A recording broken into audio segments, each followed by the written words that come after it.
Assalamualaikum warahmatullahi wabarakatuh. Perkenalkan, nama saya Novina Anggi Pristianti. Saya dari kelas angka 506.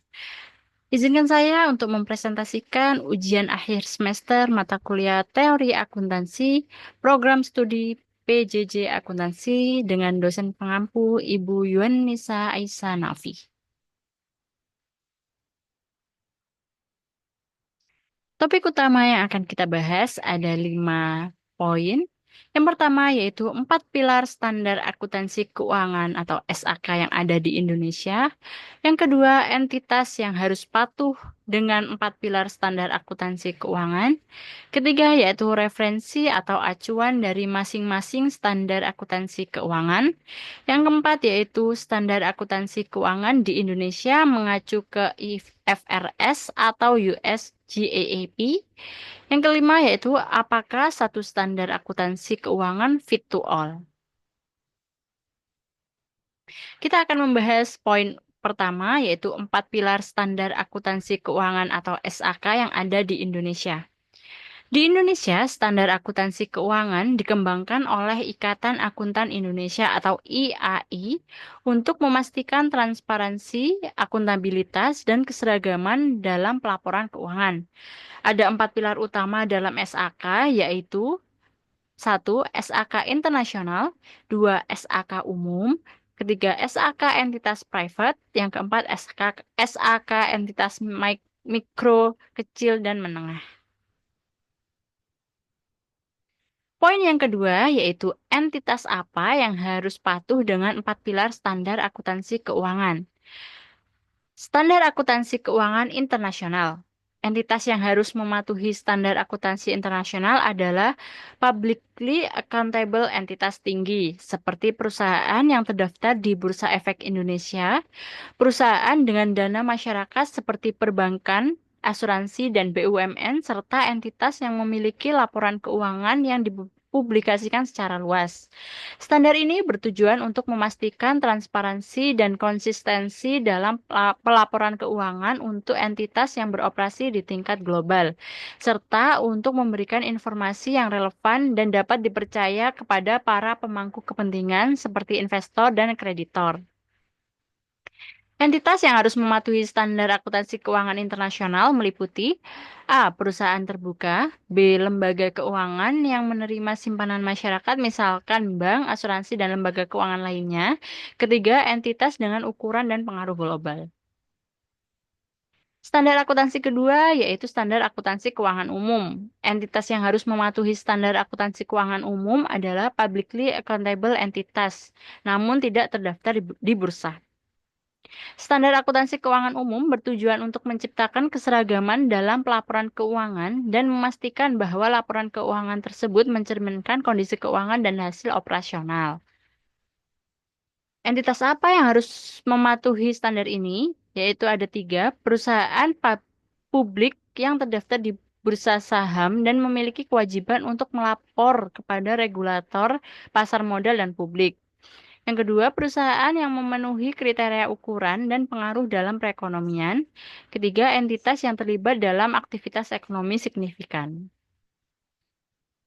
SAK yang ketiga yaitu SAK entitas privat atau EP. Entitas ini digunakan oleh perusahaan swasta yang tidak memiliki akuntabilitas publik atau entitas without public accountability dan tidak signifikan dalam penggunaan laporan keuangan oleh pihak eksternal. SAK ini disusun untuk memberikan kemudahan bagi entitas yang lebih kecil dan kurang kompleks, agar tetap dapat menghasilkan laporan keuangan yang relevan dan memadai tanpa memberatkan mereka dengan persyaratan yang terlalu rumit, serta untuk menyederhanakan proses akuntansi tanpa mengorbankan kualitas informasi yang diperlukan untuk manajemen dan pihak yang berkepentingan secara internal. Entitas yang mematuhi standar ini meliputi A. Perusahaan kecil dan menengah atau UKM, B. Entitas yang tidak terlibat dalam aktivitas pasar modal atau yang tidak menggunakan sumber daya publik, C. Entitas yang tidak mempunyai akuntabilitas publik. SAK yang keempat yaitu SAK entitas mikro kecil dan menengah atau EMKM. SAK ini diperuntukkan bagi usaha kecil dan menengah yang tidak memerlukan laporan keuangan yang kompleks tetapi tetap membutuhkan standar akuntansi yang dapat digunakan untuk kepentingan perbankan dan investasi. Artinya standar ini merupakan entitas without public accountability. SAKEMKM dirancang untuk memberikan kemudahan dalam pelaporan keuangan dengan mengurangi kompleksitas dan beban administratif yang tidak perlu bagi entitas yang lebih kecil. Meskipun laporan keuangan mereka harus mencerminkan kondisi yang akurat dan relevan, SAK ini memungkinkan entitas-entitas untuk menyusun laporan keuangan yang lebih sederhana tanpa harus mengikuti aturan yang kompleks. Entitas apa yang harus mematuhi standar ini? Ada tiga, yaitu A. Entitas mikro, yaitu perusahaan yang sangat kecil, biasanya dengan omset yang sangat terbatas dan jumlah aset yang rendah. B. Entitas kecil, yaitu perusahaan yang lebih besar dari entitas mikro. C. Entitas menengah, perusahaan yang lebih besar dari entitas kecil. Poin yang ketiga yang akan saya jelaskan adalah referensi atau acuan dari masing-masing standar akuntansi, yaitu IFRS atau bukan. Yang pertama, standar akuntansi keuangan internasional. Standar ini berbasis IFRS. IFRS yang diterbitkan oleh International Accounting Standard Board. IAI mengadopsi IFRS dengan beberapa modifikasi agar sesuai dengan kondisi di Indonesia. Contoh standar IFRS yang diadopsi yaitu yang pertama PSAK 71, PSAK 72, dan PSAK 73. Referensi atau acuan dari standar akuntansi keuangan umum. Standar ini berbasis IFRS tetapi disesuaikan dengan regulasi dan praktik di Indonesia. Standar ini dikeluarkan oleh Dewan Standar Akuntansi Keuangan atau DSAK IAI. Contoh standar yang diadopsi yaitu PSAK 1 dalam penyajian laporan keuangan, PSAK 16 dalam aset tetap, dan PSAK 24 dalam imbalan kerja.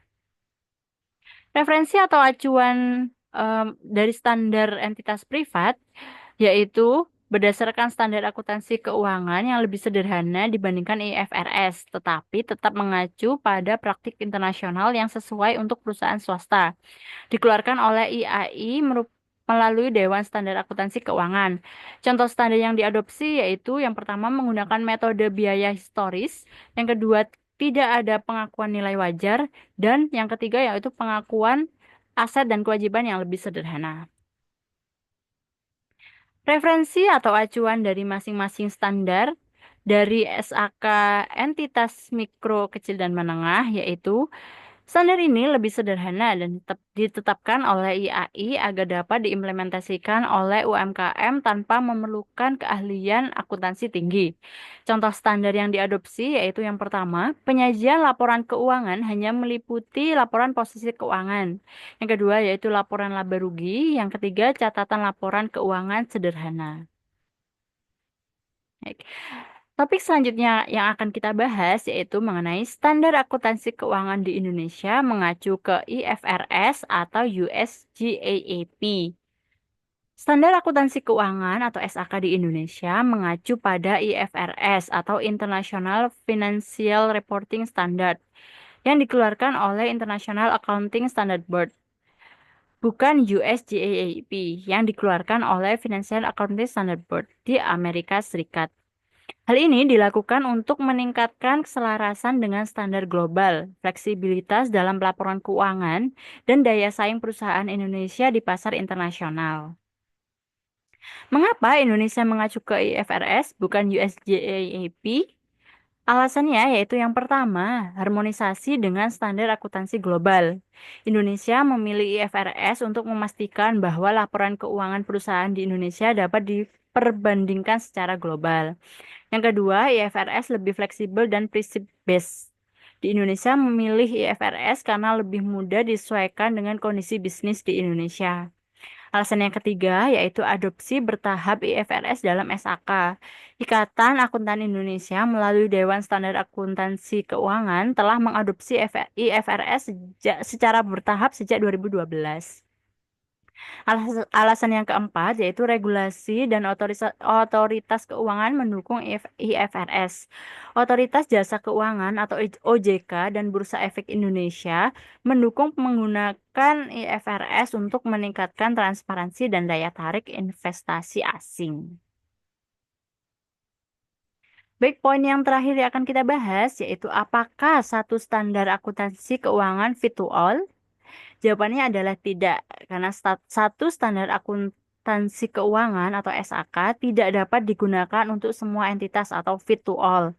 Hal ini karena setiap entitas memiliki karakteristik, kompleksitas bisnis, dan kebutuhan pengguna laporan keuangan yang berbeda.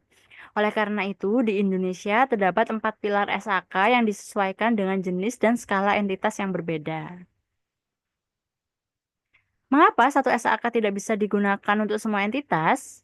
Yang pertama alasannya yaitu perbedaan skala dan kompleksitas entitas. Perusahaan besar dengan akuntabilitas publik tinggi seperti perusahaan terbuka, perbankan, dan asuransi membutuhkan standar yang lebih kompleks dan detail karena memiliki banyak pemangku kepentingan. Sebaiknya UMKM atau perusahaan keluarga tidak memerlukan pelaporan yang terlalu rumit karena pengguna laporan keuangan lebih terbatas.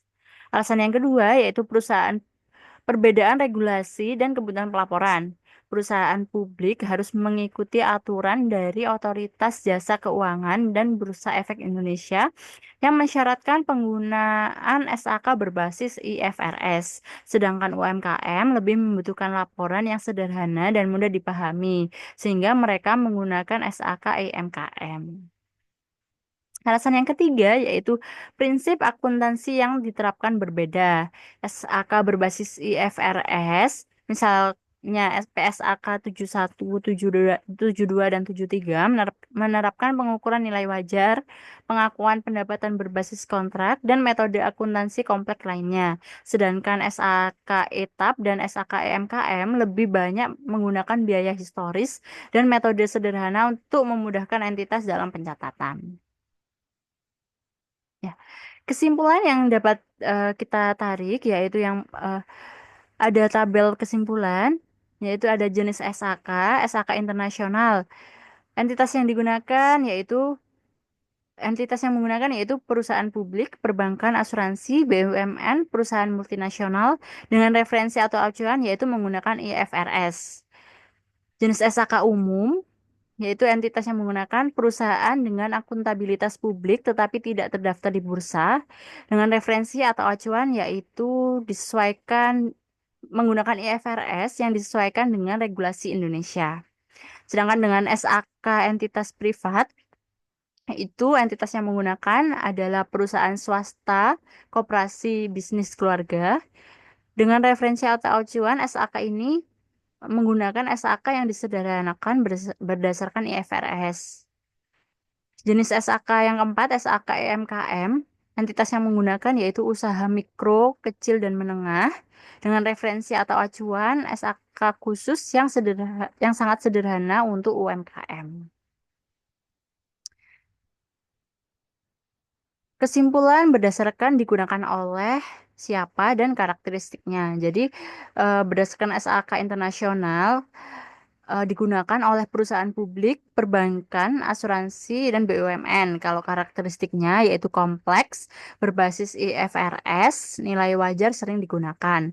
Sedangkan kalau jenis SAK umum digunakan oleh perusahaan dengan akuntabilitas publik tetapi tidak terdaftar di bursa dengan karakteristik IFRS yang disesuaikan dengan regulasi Indonesia. Jenis SAK ketiga yaitu SAK entitas privat digunakan oleh perusahaan swasta, koperasi, bisnis keluarga dengan karakteristik lebih sederhana, tidak ada nilai wajar dan berbasis biaya historis. Jenis SAK yang terakhir, SAK EMKM, digunakan oleh usaha mikro, kecil, dan menengah dengan karakteristik sangat sederhana, hanya mencakup laporan keuangan dasar. Demikian presentasi yang dapat saya sampaikan. Terima kasih. Wassalamualaikum warahmatullahi wabarakatuh.